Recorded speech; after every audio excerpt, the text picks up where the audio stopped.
আসসালামু আলাইকুম এভরিওয়ান। কেমন আছেন সবাই? এই ভিডিওটিতে আমরা শিখব হ্যাভ টু এবং হ্যাজ টু দিয়ে কিভাবে শত শত সেন্টেন্স তৈরি করা যায়। ভিডিওটি সম্পূর্ণ দেখলে আপনারাও সহজেই শিখতে পারবেন কিভাবে হ্যাভ টু এবং হ্যাজ টু দিয়ে শত শত সেন্টেন্স তৈরি করতে হয়। ভিডিওটি শুরু করার আগে আপনাদের কাছে আমার অনুরোধ, যারা আমার চ্যানেলটি এখনও সাবস্ক্রাইব করেননি তারা সাবস্ক্রাইব করুন এবং পাশে থাকা বেল আইকনে ক্লিক করে দিন এবং ভিডিওটিতে লাইক, কমেন্ট ও শেয়ার করুন। চলুন ভিডিওটি শুরু করি। সাবজেক্টকে কোনো কিছু করতেই হবে, এরকম সেন্টেন্স তৈরিতে আমরা হ্যাভ টু অথবা হ্যাজ টু ব্যবহার করব। আমি আবারও বলছি, সাবজেক্টকে কোনো কিছু করতেই হবে, এরকম সেন্টেন্স তৈরিতে আমরা হ্যাভ টু অথবা হ্যাজ টু ব্যবহার করব। অর্থাৎ সাবজেক্ট কোনো কিছু করতে বাধ্য, এসব ক্ষেত্রে হ্যাভ টু অথবা হ্যাজ টু ব্যবহার হবে। সাবজেক্ট কোনো কিছু করতে বাধ্য, এসব ক্ষেত্রে হ্যাভ টু অথবা হ্যাজ টু ব্যবহার করতে হবে। এবার আমরা জেনে নেব কোথায় হ্যাভ টু এবং কোথায় হ্যাজ টু ব্যবহার করব। সাবজেক্ট যদি থার্ড পারসন সিঙ্গুলার নাম্বার হয় তাহলে আমরা হ্যাজ টু ব্যবহার করব এবং অন্য সব ক্ষেত্রে আমরা হ্যাভ টু ব্যবহার করব। আমি আবারও বলছি, সাবজেক্ট যদি থার্ড পারসন সিঙ্গুলার নাম্বার হয় তাহলে আমরা হ্যাজ টু ব্যবহার করব আর অন্য সব ক্ষেত্রে আমরা হ্যাভ টু ব্যবহার করব।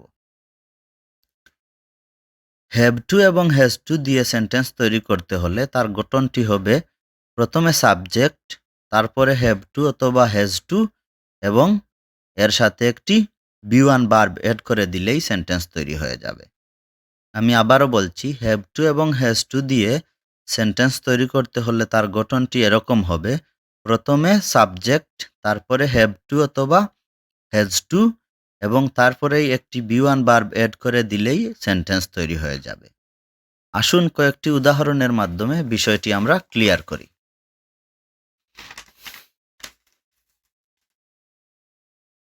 প্রথম উদাহরণ হচ্ছে আই হ্যাভ টু গো, আমাকে যেতে হবে।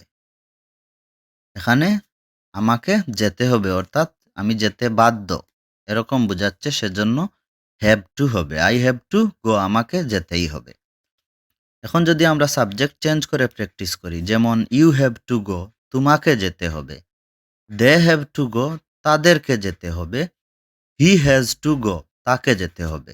এখানে হি হচ্ছে থার্ড পারসন সিঙ্গুলার নাম্বার, সেজন্য হ্যাভ টু না হয়ে হ্যাজ টু হয়েছে। হি হ্যাজ টু গো, তাকে যেতে হবে। উই হ্যাভ টু গো, আমাদেরকে যেতে হবে। 2 নাম্বার উদাহরণ হচ্ছে হি হ্যাজ টু ইট, তাকে খেতে হবে। এখানে হি হচ্ছে থার্ড পারসন সিঙ্গুলার নাম্বার, সেজন্য হ্যাভ টু না হয়ে হ্যাজ টু ব্যবহার হয়েছে। আমি আগেই বলেছি, সাবজেক্ট যদি থার্ড পারসন সিঙ্গুলার নাম্বার হয় তাহলে হ্যাজ টু ব্যবহার হবে এবং অন্য সব ক্ষেত্রে হ্যাভ টু ব্যবহার হবে। এখানে হি হচ্ছে থার্ড পারসন সিঙ্গুলার নাম্বার, সেজন্য হি হ্যাজ টু ইট, তাকে খেতে হবে। এবার যদি আমরা সাবজেক্ট চেঞ্জ করে প্র্যাকটিস করি, আই হ্যাভ টু ইট, আমাকে খেতে হবে। ইউ হ্যাভ টু ইট, তোমাকে খেতে হবে। দে হ্যাভ টু ইট, তাদেরকে খেতে হবে। উই হ্যাভ টু ইট, আমাদেরকে খেতে হবে। 3 নাম্বার উদাহরণ হচ্ছে I have to read the বুক, আমাকে বইটি পড়তে হবে। I have to read the বুক, আমাকে বইটি পড়তে হবে। এখন যদি আমরা সাবজেক্ট চেঞ্জ করে প্র্যাকটিস করি তাহলে he has to read the book, তাকে বইটি পড়তে হবে। এখানে হি হচ্ছে থার্ড পারসন সিঙ্গুলার নাম্বার, সেজন্য হ্যাভ টু না হয়ে হ্যাজ টু ব্যবহার হবে। He has to read the book, তাকে বইটি পড়তে হবে। You have to read the book, তোমাকে বইটি পড়তে হবে। We have to read the book, আমাদেরকে বইটি পড়তে হবে। They have to read the book, তাদেরকে বইটি পড়তে হবে। 4 নাম্বার উদাহরণ হচ্ছে you have to do the work, তোমাকে কাজটি করতে হবে। You have to do the work, তোমাকে কাজটি করতে হবে। এবার যদি আমরা সাবজেক্ট চেঞ্জ করে প্র্যাকটিস করি, he has to do the work, তাকে কাজটি করতে হবে। এখানে হি হচ্ছে থার্ড পারসন সিঙ্গুলার নাম্বার, সেজন্য হ্যাভ টু না হয়ে হ্যাজ টু ব্যবহার হবে। He has to do the work, তাকে কাজটি করতে হবে। I have to do the work, আমাকে কাজটি করতে হবে।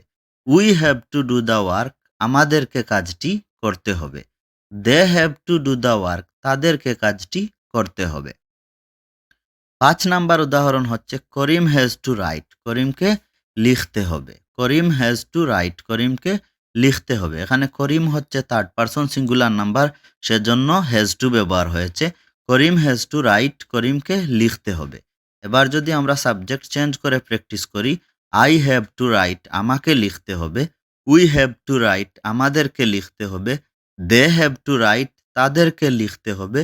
ইউ হ্যাভ টু রাইট, তোমাকে লিখতে হবে।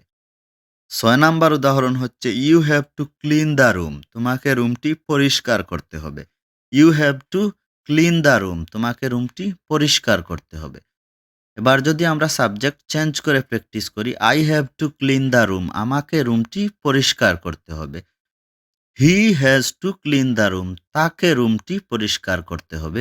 এখানে হি হচ্ছে থার্ড পারসন সিঙ্গুলার নাম্বার, সেজন্য হ্যাভ টু না হয়ে হ্যাজ টু ব্যবহার হয়েছে। He has to clean the room, তাকে রুমটি পরিষ্কার করতে হবে। We have to clean the room, আমাদেরকে রুমটি পরিষ্কার করতে হবে। They have to clean the room, তাদেরকে রুমটি পরিষ্কার করতে হবে। 7 নাম্বার উদাহরণ হচ্ছে they have to play football, তাদেরকে ফুটবল খেলতে হবে। They have to play football, তাদেরকে ফুটবল খেলতে হবে। এবার যদি আমরা সাবজেক্ট চেঞ্জ করে প্র্যাকটিস করি, I have to play football, আমাকে ফুটবল খেলতে হবে। We have to play football, আমাদেরকে ফুটবল খেলতে হবে। He has two play football, তাকে ফুটবল খেলতে হবে। এখানে হি হচ্ছে থার্ড পারসন সিঙ্গুলার নাম্বার, সেজন্য হ্যাভ টু না হয়ে হ্যাজ টু ব্যবহার হবে। He has two play football, তাকে ফুটবল খেলতে হবে। 8 নাম্বার উদাহরণ হচ্ছে আই হ্যাভ টু কল হিম, আমাকে তাকে কল করতে হবে। আই হ্যাভ টু কল হিম, আমাকে তাকে কল করতে হবে। এবার যদি আমরা সাবজেক্ট চেঞ্জ করে প্র্যাকটিস করি, you have to call him, তোমাকে তাকে কল করতে হবে। We have to call him, আমাদেরকে তাকে কল করতে হবে। They have to call him, তাদেরকে তাকে কল করতে হবে। 9 নাম্বার উদাহরণ হচ্ছে you have to help her, তোমাকে তাকে সাহায্য করতে হবে। You have to help her, তোমাকে তাকে সাহায্য করতে হবে। এবার যদি আমরা সাবজেক্ট চেঞ্জ করে প্র্যাকটিস করি, I have to help her, আমাকে তাকে সাহায্য করতে হবে। We have to help her, আমাদেরকে তাকে সাহায্য করতে হবে। They have to help her, তাদেরকে তাকে সাহায্য করতে হবে।